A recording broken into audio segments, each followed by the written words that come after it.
They say that seeing is believing, and perhaps that's true, but seeing definitely isn't understanding.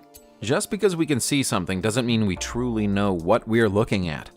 This is a common problem encountered by scientists and archaeologists when they find relics of our world's distant past. They might know a little about who built it or when it was built, but they don't always understand the how or the why. All the discoveries in this video left the experts with more questions than answers.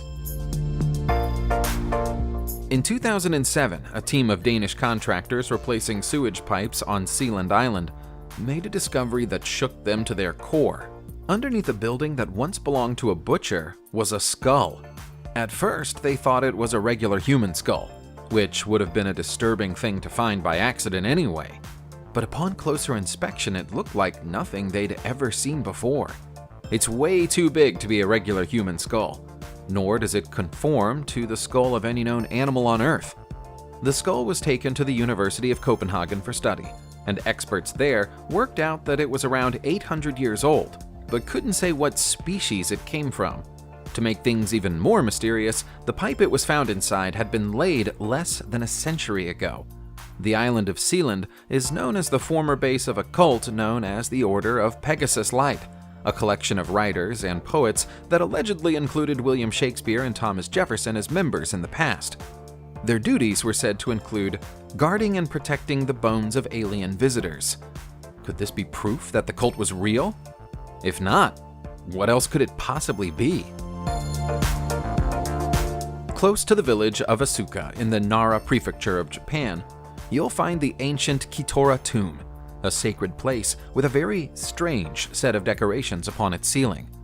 Every expert who's studied it agrees that it's a map of the night sky, including 68 different constellations, some of which have stars picked out in gold leaves, as if to indicate that they're more important than the other stars around them. There are even side circles drawn around the map, appearing to indicate the movement of the sun and the earth. That would be an impressive achievement for any ancient astronomer. But the mystery doesn't stop there. It's generally thought that the Kitora tomb was created in either the 7th or 8th century. Why then does the map on the ceiling show the position of the stars as they would have appeared around 400 years earlier than that? Not only that, the stars are in the wrong place. This is how the night sky would have appeared from China, not Japan. It's both out of place and out of time, and we have no idea why. Many of us played with toy cars when we were growing up. Our parents probably played with toy cars too, and so did our grandparents. It would be a little stranger to hear that children were playing with toy cars 5,000 years ago, because the car hadn't been invented yet. Nevertheless, they were. This tiny ornate toy chariot made from earthenware was found in Sogmatar, Turkey in 2017. Based on its size, it's likely that it was intended as a child's toy, and as such, it's easily the oldest toy car ever found. It might even be the oldest toy of any kind ever discovered.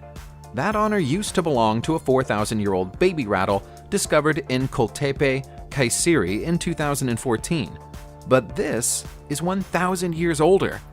It would have been able to roll along flat surfaces with no problem, and it was most likely made for the child of an aristocrat, a senior politician, or possibly even a monarch. Findings like this remind us that our ancient ancestors may have been more like us than we often imagine. Whether it's now, thousands of years ago, or thousands of years in the future, children will always need toys to play with. You can see our next baffling historical artifact in the Museum of Pergamon in Germany, but it came out of the ground in Uruk, an ancient city and archaeological dig site in an area that now belongs to modern Iraq. Uruk was once a major population center of the Sumerian civilization, which existed 5,000 years ago. They've left behind many strange wonders for us to find, but none may be as odd as this sculpture. For what reason would they encase a statue of a bearded man inside a heavily decorated sphere? Had the sphere not been broken open during its many years underground, the figurine inside it would be completely invisible. Is this supposed to symbolize a craft or a travel machine of some kind? If it is, could there be some truth to the old legend our ancient ancestors used to travel through the skies in machines known as vimanas? Plenty of ancient Hindu and Sanskrit texts contain references to such machines, and so we shouldn't overlook the possibility that this sculpture represents one of them in action. What do you think? We don't see much about the Dongsong culture in our history books, but 3,000 years ago, they were an important civilization that ruled an area that's now divided between Vietnam and China. We don't know much about them, but we do know that they had an exceptional talent for decorative design work. Several examples of their ritual drums have been discovered in the past, but their glassware is even more impressive. They appeared to have a fascination with a shape that's similar to the letter C, representing it over and over again in an array of different colors and textures of glass, but we have no idea why. Even in smaller pieces, we see the C shape, perhaps intended to secure the objects onto something else. They might even have been earrings, but there's no way the larger pieces could have been used in such a fashion. Could they have been collars to be worn around the neck? Perhaps, but why would you make a collar out of glass? The quality of the craftwork is incredible. The glass is perfectly smooth and rounded, despite the fact that the Dongsong wouldn't have had any sophisticated tools to create the shapes with. The development of aerial photography and sonar imaging has allowed us to see things that were previously hidden from ground level or invisible to the naked eye. In the late 1990s, these technological advancements allowed us to discover a previously unknown ancient city close to Novosibirsk in the Siberian region of Russia. Because it was built on the banks of the Lake Shika, the previously lost city was named Chikaburg. As soon as the contours and borders of the settlement had been identified, archaeologists and scientists descended on the site to take a closer look. What they found was astonishing. Testing revealed that Chikaburg was built somewhere around 2,800 years ago, long before any large civilization was known to have existed in Siberia. Not only that, but it appears to have been an ancient utopia. Large-scale grand palaces were built directly adjacent to the homes of common people, as if there were no difference between the two. The remains of Europeans and Mongols have also been found at the site, seeming to suggest that they lived harmoniously side by side. Who were these people? And what happened to them in their city?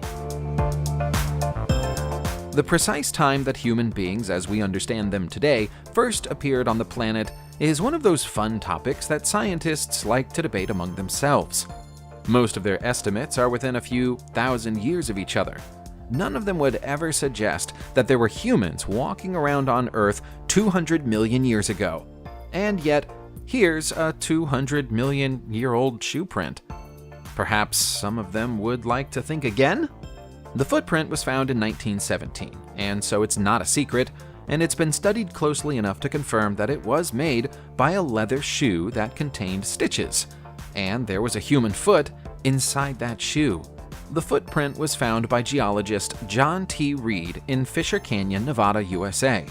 He knew the significance of what he discovered and spent the rest of his life trying to persuade mainstream scientists to take his discovery seriously.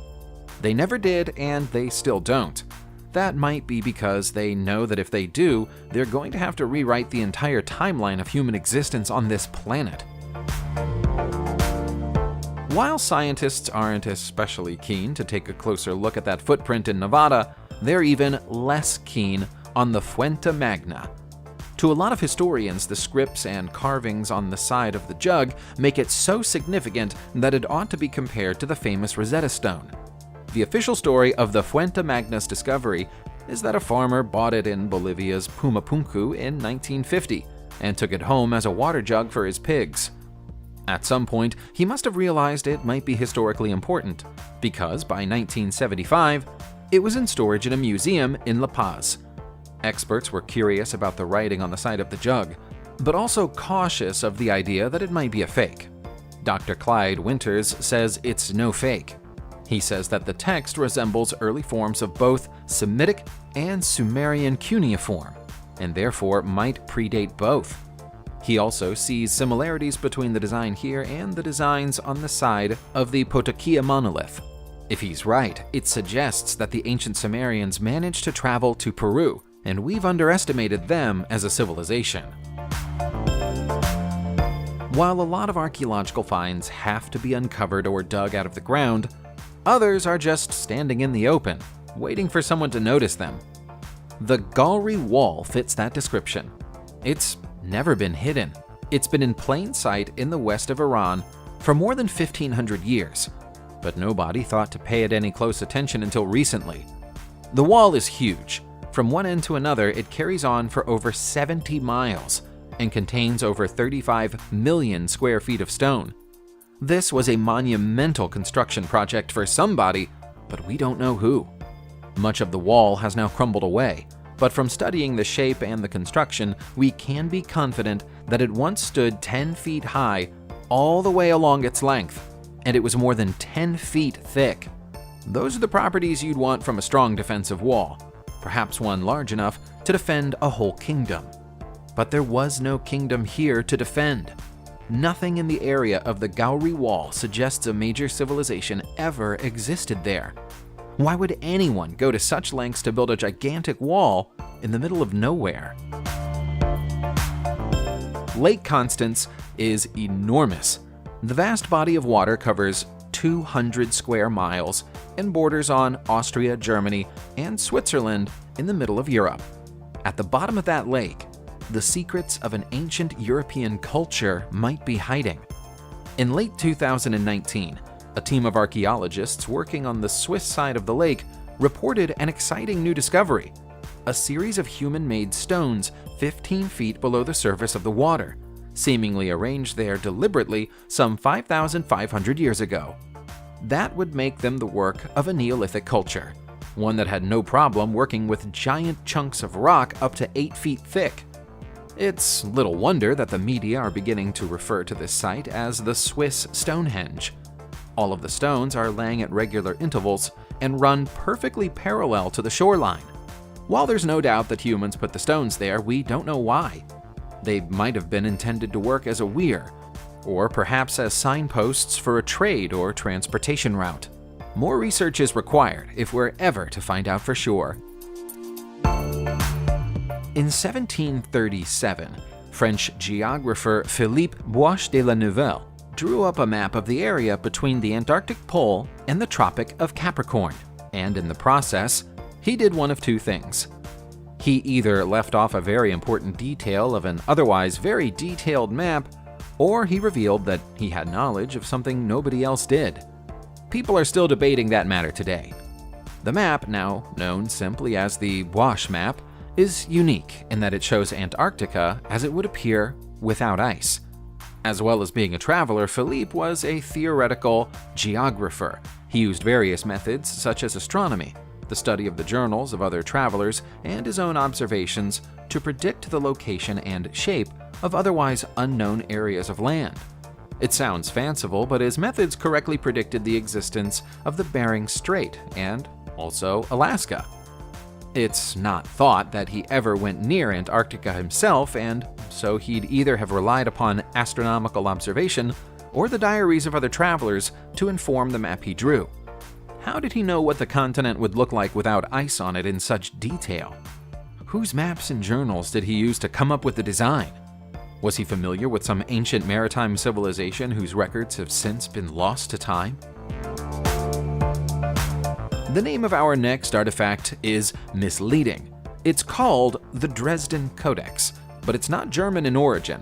It is, in fact, a relic of pre-Columbian Mexico, and was most likely created in or around Chichen Itza during the 11th century. It's a pretty thing to look at, but a more detailed study of it might give you cause for concern. Some of the people who've given the Codex their full attention fear that it's a prophecy, predicting the date, time, and nature of the events that will bring about the end of human civilization on planet Earth. Those of a less dramatic nature tend to believe that it's merely an astral chart used to predict solar and lunar eclipses. The Codex closely forecasts the movements of astral bodies that would have been visible to the naked eye at the time of its creation, including the Moon, the Sun, and Venus. Of course, the people who think that it's just an astral chart will look very silly if the end of the world occurs on the date that the doomsday theory supporters forecast that it will, around 80 years from now. Is the end of the world something you'd really want to be right about, though? Subscribe to the channel and turn on notifications, and you will be the first to know when a new video comes out. Thank you for watching, and see you soon.